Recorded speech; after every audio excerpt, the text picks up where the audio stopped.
Ayan guys, andito na ako sa Landers. Bumaba na ako. Iniwan ko yung kotse. Yung mga anak ko ayaw pang bumaba. Bahala sila, sabi ko. Iikot-ikot pa si daddy yung maghanap ng parking. Ang hirap ng parking. Oh? Grabe. Thank you. Ayan. Stop! Stop!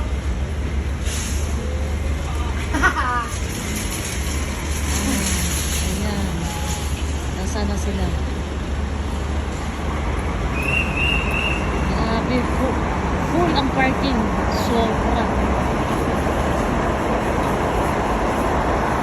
Hinihintay ko sila ngayon dito guys kasi yung card nga pala.